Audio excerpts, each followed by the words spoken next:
100 கோடி ஒரு படம் ரிலீஸ் ஆகிறதுக்கு முன்னாடியே ஒரு ஹீரோ சம்பாதிக்கிற பணம். இது எப்படி சாத்தியம்? இது உண்மையா இல்ல வெறும் கட்டுக்கதையா? யோசிச்சு பாருங்க. வெறும் 2 மணி நேரம் ஸ்கிரீன்ல நடிக்கிறதுக்கு 100 கோடி ரூபாய் சம்பளமா? இது எந்த விதத்துல நியாயம்? இது எப்படி முடியுது? ஆனா இதுக்கு பின்னாடி ஒரு பிரம்மாண்டமான கணக்கு இருக்கு. ஒரு ரகசியம் ஒளிஞ்சிருக்கு. இன்னைக்கு நம்ம சேர்ந்து அந்த ரகசியத்தை உடைக்க போறோம். வாங்க, அந்த 100 கோடி புதிரோட முதல் கதவை திறக்கலாம். முதல்ல ஒரு விஷயத்த ரொம்ப தெளிவா புரிஞ்சுக்கோங்க. அந்த 100 கோடிங்கிறது அது சம்பளமே கிடையாது. என்னது சம்பளம் இல்லையா? ஆமா, அது ஒரு பிசினஸ் பேக்கேஜ், ஒரு முழுமையான பிசினஸ் டீல். அப்போ இந்த சம்பளத்துக்கும் அந்த பிசினஸ் பேக்கேஜுக்கும் என்னதான் வித்தியாசம்? வாங்க கொஞ்சம் ஆழமா பார்க்கலாம். பாருங்க, நாம எல்லாரும் நினைக்கிற மாதிரி 100 கோடிங்கிறது வெறும் நடிப்புக்கான சம்பளம் கிடையாது. அது ஒரு கட்டுக்கதை. உண்மை என்னன்னா, அது ஒரு மிகப்பெரிய வணிக ஒப்பந்தம். சரி, அந்த பிசினஸ் பேக்கேஜ்குள்ள அப்படி என்னதான் இருக்குன்னு கேக்குறீங்களா? முதல்ல அட்வான்ஸ் பணம், அப்புறம் படத்தோட மொத்த லாபத்துல ஒரு பங்கு. அது மட்டுமா, சேட்டலைட் ரைட்ஸ், ஓடிடி டீல், ஏன் வெளிநாட்டு விநியோக உரிமை வரைக்கும் எல்லாமே இதுக்குள்ள அடங்கும். இதுல தான் ஒரு சூப்பரான கேம் இருக்கு. தயாரிப்பாளரும் ஜெயிக்கணும், ஹீரோவும் ஜெயிக்கணும். அதுதான் இந்த லாபத்தை பங்கிடுற உத்தி. இப்ப இருக்கிற டாப் ஹீரோக்கள் 100 கோடியும் மொத்தமா அட்வான்ஸா வாங்குறதில்ல.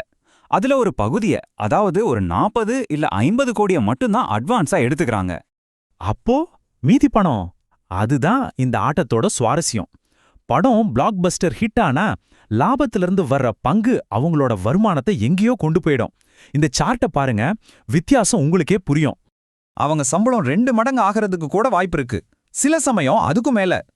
இதனால தயாரிப்பாளருக்கும் பெரிய நஷ்டம் இல்ல, அதே சமயம் ஹீரோவுக்கும் பெரிய லாபம் கிடைக்க வாய்ப்பு இருக்கு. இது வெறும் நடிப்பு திறமை இல்ல, இது ஒரு பக்கா ஃபினான்சியல் இன்டெலிஜென்ஸ்.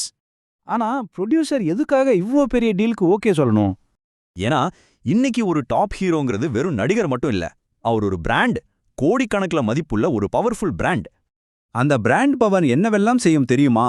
தியேட்டர்ல அட்வான்ஸ் புக்கிங் அள்ளும், ஓடிடி பிளாட்ஃபார்ம்ஸ் போட்டி போட்டுக்கிட்டு படத்தை வாங்கும், சேட்டலைட் ரைட்ஸ் விலை ராக்கெட் வேகத்துல ஏறும், ஓவர்சீஸ் மார்க்கெட்ல படத்துக்கு தனி மதிப்பு கிடைக்கும். அந்த பிராண்டு ஒரு மிகப்பெரிய பிசினஸ் அசெட். ஆனா இந்த ஆட்டத்துல ஜெயிக்கிற வாய்ப்பு எவ்வளவு அதிகமோ அதே அளவுக்கு ஆபத்தும் அதிகம். High risk, high reward. ஒருவேளை போட்ட கணக்கு தப்பா போய் படம் பாக்ஸ் ஆபீஸ்ல மண்ணை கவ்விருச்சுன்னா? இந்த சார்ட்டை பாருங்க. எதிர்பார்த்த அந்த 50 கோடி 60 கோடி லாப பங்கு மொத்தமா 0 ஆயிடும்.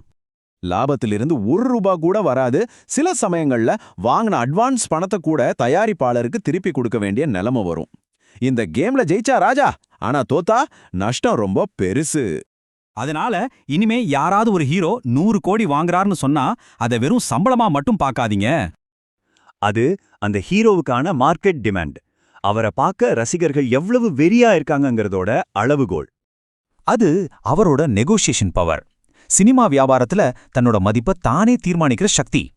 எல்லாத்துக்கும் மேல அது ஒரு புத்திசாலித்தனமான பிசினஸ் ஸ்ட்ராட்டஜி. தமிழ் சினிமா இன்னைக்கு வெறும் பொழுதுபோக்கில்ல, அது ஆயிரக்கணக்கான கோடி புழங்குற ஒரு தொழில் சாம்ராஜ்யம்.